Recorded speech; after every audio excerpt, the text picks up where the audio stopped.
Welcome to Become an Idol. I'm Dr. Robin Sargent, owner of Idol Courses. This is the place where newbies come to learn and veterans share their knowledge.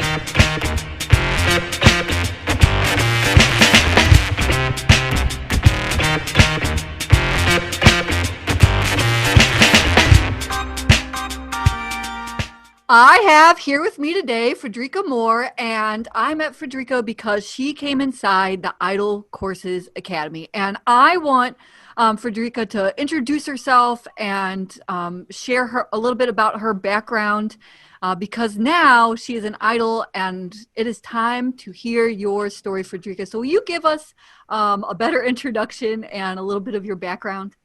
Okay, sure. Hello, everyone. My name is Fe'Dricka Moore. I'm from New Orleans, Louisiana. I was a former science school teacher. I taught for 12 years, and I left the profession in 2014. Since I left in 2014, I did dab with different seasonal odd jobs just to get by because I wasn't sure what I wanted to do. And then last year I was introduced to instructional design as a viable career move. So the more I learned about it, the more I saw myself being in that role. So I had a mentor. I worked with her for a little bit.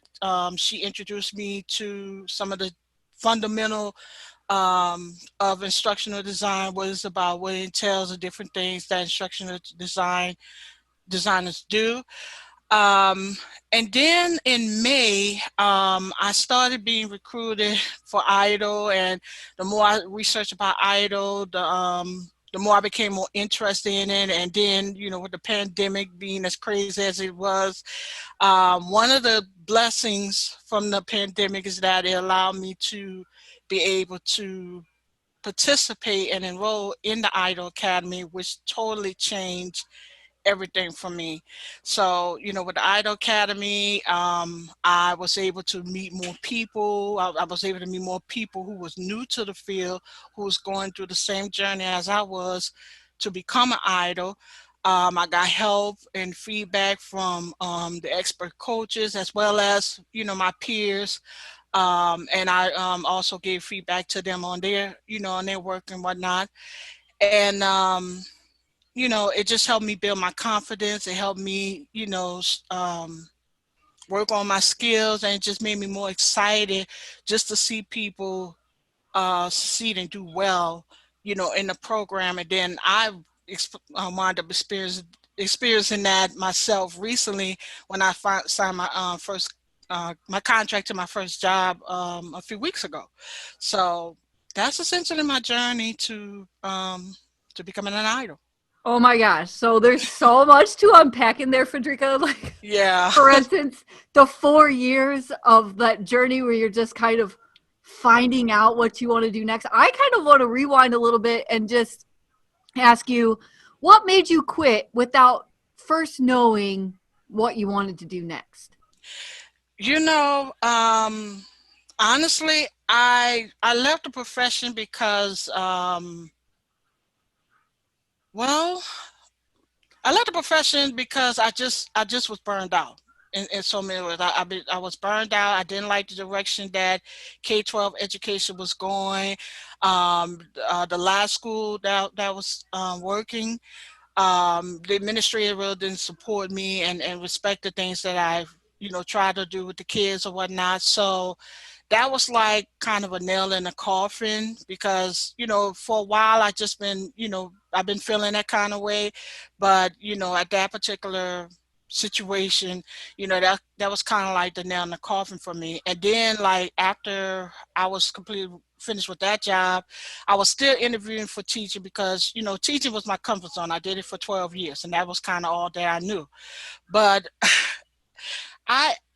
there was a situation where I had an interview for a teaching position, and the night before I had like a nightmare. Going back into the classroom, dealing with crazy administrators and the kids and the parents and whatnot. And I didn't go to the interview, and I was like, okay, this is it. I'm leaving teaching. You know, I just decided to leave. I had to leave in order to save myself, because teaching is a noble profession, but it requires so much of you. And if you constantly giving and not getting nothing back in return, I mean, it just wears you out. It just exhausts you. And that's kind of how I've felt. So I just took a chance and left because it's just me. I'm not married. I don't have no kids or anything. So I just took the chance and did it. Now, I wouldn't suggest nobody do that. I would suggest people have a plan B in place. But, everything wound up working out in the long run. It totally worked out. And I mean, Mhm. the fact that your subconscious was screaming at you when you were going back for another teacher interview, that's like, we got to get her attention. It's like, this is not good for us. And sent you that nightmare. I've Right. certainly, I think a lot of people can relate to where they wanted to go back to something that was comfortable and you have a dream and then you just wake up and you're just enlightened. For me, it was a boyfriend, but for you, it was Mhm. Yeah, it was a nightmare, it was a nightmare you about know. going back to But teaching. but Robin, I feel like I'm still a teacher at heart. I feel like I really am, but with the job politics and the demands that's placed on teachers, especially now with the pandemic, I don't think I can handle that. So I don't have any regrets. The only thing I regret is not having a plan B. So if you want to leave, have a plan B. But it worked out. So, what were some of those odd jobs? I'm just curious that you had. Okay, well, my first odd job, I was executive assistant for a friend of mine, an old friend of mine. She was a small business owner, so I kind of help organize her office and make sure that whatever meetings or whatever she had to attend, I made sure keep a schedule and keep her organized. So I worked with her for a few months.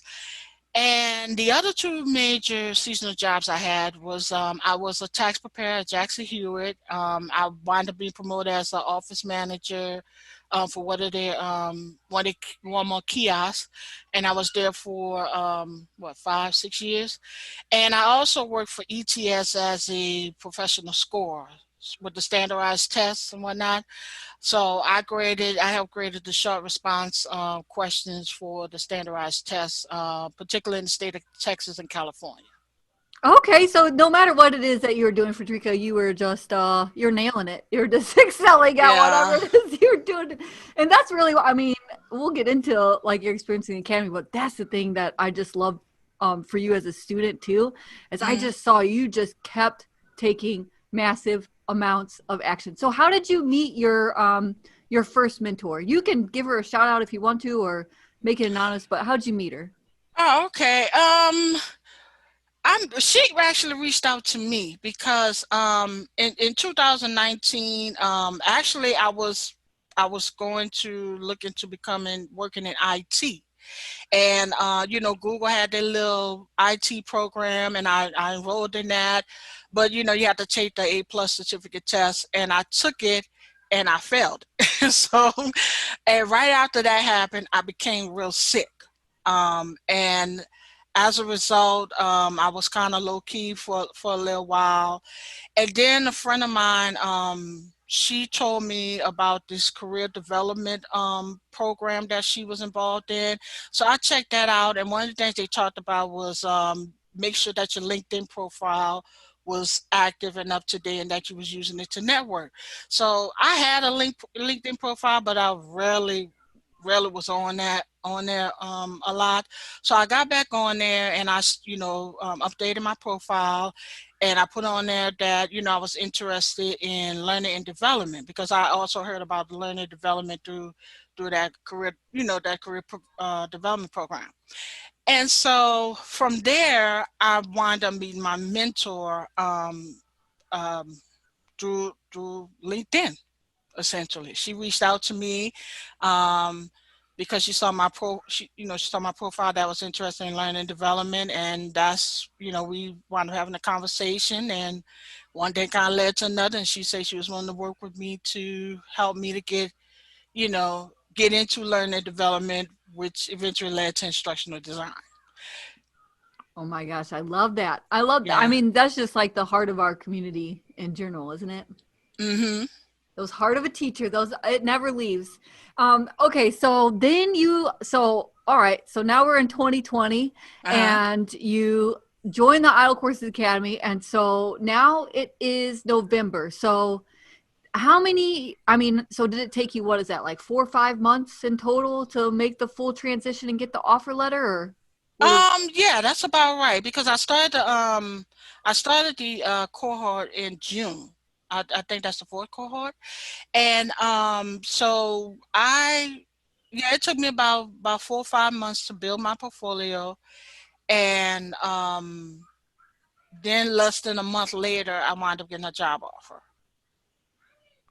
Oh, then less than a month later? Because it was around late September, early October. Um, that was finished with my portfolio. And then in the first week of November, I got my job off. I got my email for the job Oh offer. my gosh. So like 3 of Yeah. those weeks was just going through interview rounds, I'm guessing. Right. Right. How many did you have to go on? How many do you know how many interviews you had before you got, Well, actually, yes. it was just one. It was just one. But I applied to several different companies during the process, but I only got one interview. But this particular job that I have now, I actually found out about it through another ID Facebook group.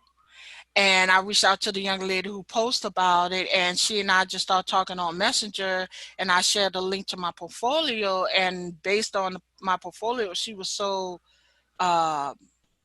was so impressed with the portfolio. She shared it with Mhm. her boss, and next thing I know, her boss emailed me, offered me a job. Your portfolio is awesome. You want to share your link? Yeah, sure. It's more to learn altogether, more to learn ID.com. It's beautiful. You guys should definitely go check that out. And I love what you're Thank doing you. on Instagram too. Oh, thank you. Thank you. I guess I'm using that as a professional slash personal journal per se. So I don't know if I'm trying to develop a brand or just, just have a little creative spirit, just trying different things out. But I appreciate the shout out about the Instagram too.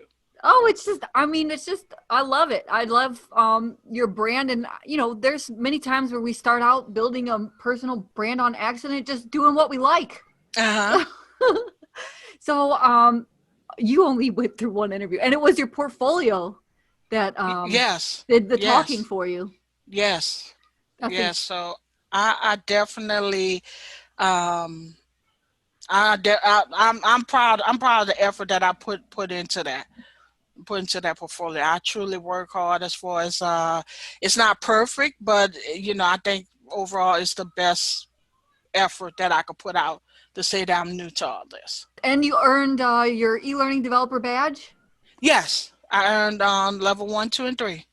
Oh, that's right. You did get one, two, and three, which is quite a feat in that Yeah. time. Because a lot of times we tell them like, don't worry about the badges, like land the job, worry about the badges later. But you just Mm, kept rocking and rolling through the whole thing. yeah. I want to get the most out of the program. You can still And go back and get especially, number four. yeah, especially since I believe our cohort was the first one that you guys implemented the badges. So That's right. I was excited that you guys did that, and I just wanted to pursue them to validate my skills. And did you ever come back into the next cohort that started after yours? Or were you kind of done by then? You were ready to. No, no. I wasn't on it as frequent as I would like. But I definitely looked through it, and sometime I left comments, sometime I just left a little reaction emoji thing. But yeah, I definitely tried to stay abreast of what was going on in the new cohort, just to see how they was doing and whatnot.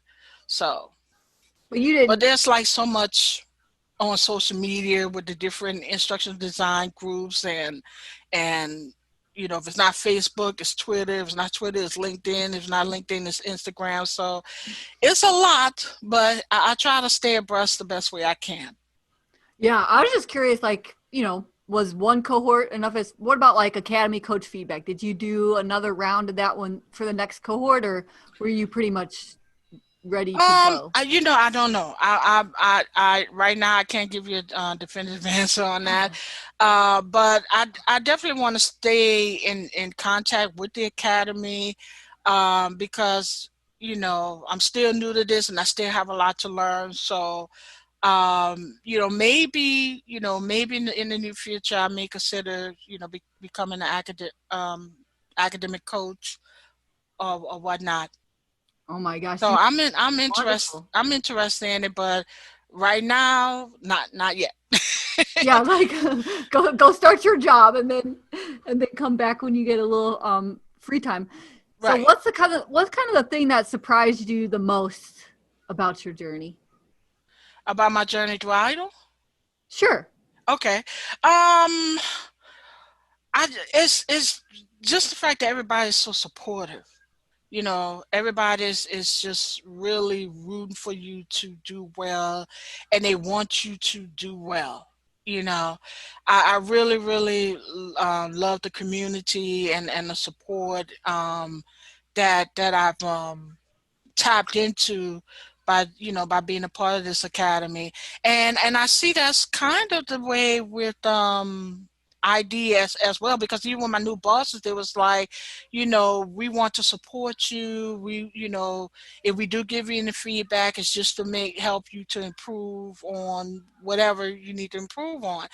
And that was a good feeling to know that my boss is willing to give me that kind of support, knowing that I'm new to the field and everything like that. So, I'm really, really, really grateful for that. Can you share your title and where you're working?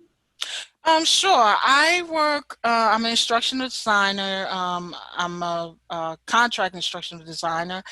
I work for a company called Empowered Education. They provide online training materials for health and wellness coaches. Awesome. Hmm. And what kind of, I mean, is it, do you think you'll be designing courses and developing them, or what do you think your role is kind of going to look like? Well, right now I am developing courses. They provide the content, the content outline, and the other information that I would need to create the courses, and I develop the courses based on the content that they provide. I think you found out pretty fast that you have a knack for some good visual design, right? Um, You think I so? hope so. I think so. I hope so. But yeah, I mean, I one thing you learn about teaching is making sure that you have everything organized and have everything chunked and focused. And I carry that on into what I do as far as organizing the course and coming up with different ideas how to make it better or more appealing to the learner. And all that comes from teaching. So nothing's in vain. Yeah. And so what do you think was probably were there any moments where you were really frustrated and you're like, "Oh, I don't know if I'm going to like get through this," and you powered through, or what do you think was one of your most frustrating moments and how did you kind of overcome it? Cuz obviously you did. Well, there were two things that come to mind. One, uh, when I enrolled in the IDA Academy, it kind of put a little strain with my relationship with my mentor, my former mentor. So as a result, it wound up dissolving our mentor mentee relationship. We still cool on LinkedIn or whatever. She still reach out to me from time to time, and whatnot. But that was one thing. but I wound up gaining a community of other instructional designers that was willing to help me out. So it wasn't a total loss. And in July, I had two oral surgeries. I had to get my wisdom tooth Ooh. removed. So that was not fun. So Uh-uh. as a result, I didn't really produce too many assets for my portfolio, but I did, while I was going through the healing process, I watched a lot of the information that was in the Idol Academy. So I You watched still most working. of the stuff, not everything as of yet, but I try to stay busy in spite of. I But love it. those two oral surgeries were a doozy. Oh my gosh, you are a champ. You're like in the bed, your face is hurting. You're like, I'll just watch Hmm. a video. You just kept taking action. I just am so amazed at your progress. I'm so happy for you. Thank What's the you. thing that you're looking forward to the most? I mean, so you've officially started, right? Yes. Okay, and so you said that you've mentioned that they're real supportive. What is it that surprised you about doing the work? Like, now that you are an idol officially, what's Hmm. kind of the thing that you're like, oh, I didn't know this would be part of it, or is there anything like that? Well, like, we've been having weekly meetings just to stay abreast on my progress as far as creating the courses. Because with my contract, I'm responsible for creating 12 courses that may increase depending on, whether they like my work. But even, having the conversations with them during the meetings and stuff, the other instructional designer that I work with, well, work under rather, she give me pointers, and I, tell her, give her suggestions on what I think would make the content, more helpful for the learners and whatnot. And she, some instances she listen and she like and take heed. Others she, give me some feedback on why that might not be helpful or whatnot. So just having those collaborative conversations, is kind of new to me, but it's refreshing as well. Because, you try to have that like in the K to 12 classroom, and it's like the department head telling everybody else in the department what they have to do and how they have to do it and stuff, and we don't really give too much input. Whereas in this case, I could give input, and most of the time they either gonna receive it, or if they don't receive it, they give me an explanation as to why, and they're not being ugly with it. So I I think that's kind of cool and refreshing. It's nice to have decent respect like Yes. you should have gotten before. Okay, Hmm. good. Well, that's a very good sign. So what's kind of your best advice for Drake? I mean, you've come so far. You knew you were done with teaching. You Hmm. you excelled in some other odd jobs. You found the academy. You landed your job even though you had oral surgery in between there, and now Yeah. you're an idol. So what would you tell those who are maybe where you were when you were a burnt out teacher or ready to make that switch? Oh, I would tell any teacher who is considering leaving the profession, if you're feeling burned out, if you're tired of the politics and the lack of respect and lack of support, consider instructional design as an option. I mean, it's a growing field, especially with the pandemic, online learning, online training is becoming a bigger business. You become more tech savvy. You still will be in touch with your education roots, helping people to learn so they can excel in their jobs and help companies be more productive. The pay is, you know, better. Yeah, it And is. you just be in a space where you're treated as a professional. Beautiful. And so what would you say is like their first best step to making that transition? um Join Idol. Join Idol. But before joining Idol, just see if instructional design is for you. I know there's other options out there, but If you still have a heart to help people and want to stay in touch with your education roots, and if you like technology, try out instructional design. I love it. Thank you so much, Fe'Dricka. I'm so happy for you. I'm so proud of you. And Thank of course, you. we're going to continue to stay in touch in the academy. And when you're ready to be a mentor or a coach, you just let me know. Thank you so much for listening. You can find the show notes for this episode at idlecourses.com.